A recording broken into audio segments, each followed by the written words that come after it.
Hey everyone, it's Nomi. Today is 22 days post lumbar fusion, so that is just over 3 weeks. And as promised, I'm going to speak to you about sex after fusion. Now, this is something that I found it really hard to find information about on the web.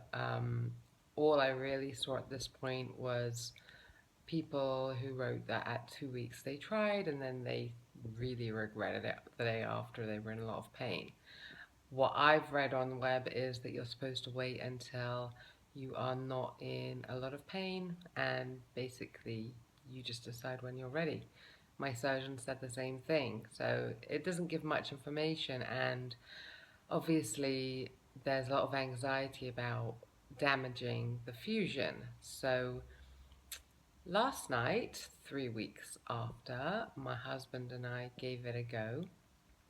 Um, I am still using Percocet, so I can't say that I'm entirely pain free. I do still have some pain, but it was feeling okay last night with Percocet, and we were just in the mood to try it out. So um, basically, we were really, really careful. 3 weeks out, you're still, quite tender and quite nervous. So we were very careful about it. I lay on my back, and he kind of positioned himself around where my legs are, and I really was in control of the pace and he didn't put any weight on me at all. That was absolutely not going to happen. And it was just really slow and gentle.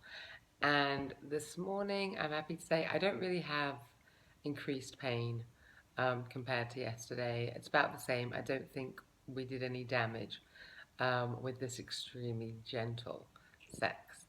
Um, I certainly would not be up for anything more adventurous right now. I wouldn't be up for any weight on me at all. At one point, he slightly changed his position and pressed on me a tiny bit, and that was just not going to happen. It was just, I could feel immediately that that was causing me pain, and I just stopped that. So at 3 weeks, possible, yes, very, very carefully. Um, I I'm a bit nervous that it's going to be something like a year or a year and a half before we can really have, fun, carefree sex again, because I know that the fusion starts the fusing process by 3 months, but I've been reading lately that it can take anywhere up to a year and a half, even 2 years for it to fuse completely. So I'm a little nervous about that, and I will let you know. I mean, I imagine that 3 months they do an MRI to check if it's fusing. I'm really hoping that I'll have a solid fusion. I am a smoker. I have stopped. Um, I stopped smoking about 3 days before the fusion. Prior to that, I did decrease the amount of cigarettes I was smoking. So I was smoking only about up to 5 cigarettes a day for a few weeks before the surgery. So, I was having less, and then I stopped entirely. I haven't smoked since the surgery at all. Um, Hopefully, I will manage to, keep self control and not smoke at all for those 3 months. And that's it really. I just wanted to give you an update on the sex. Um, if my kids are watching, I'm sorry for discussing this here, but it is something that really there's a total lack of information out there.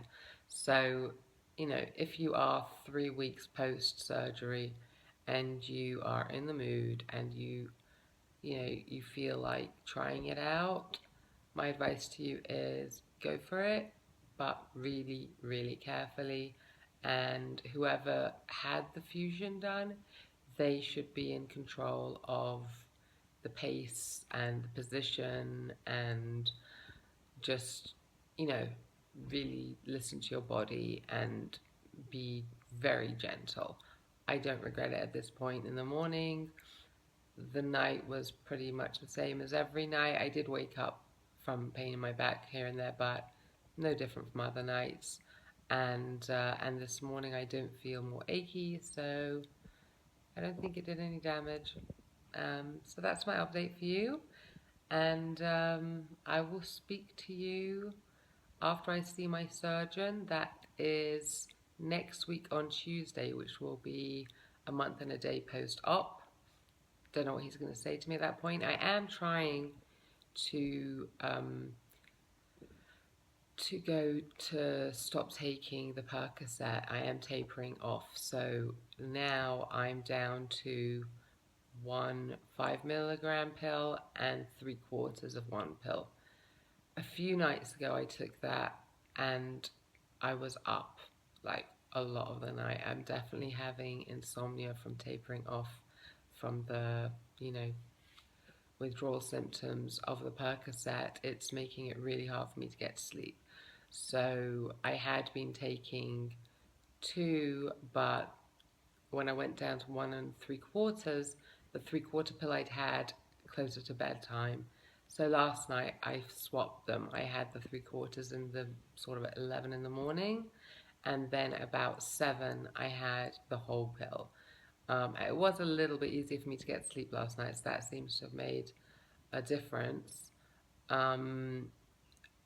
At some point I'm supposed to go down to half a pill and then one whole pill. I'm a bit nervous about all this tapering off because I had terrible insomnia for many years, and the Percocet the Percocet withdrawal causing insomnia is bad news for me. It's something that I already really suffer from. So I'll let you know how that goes. Said last night I slept better than I did the night before because I think I took the whole pill earlier, like closer to bedtime. But as I start reducing that, I hope that the insomnia does not worsen. So I'll let you know how that goes.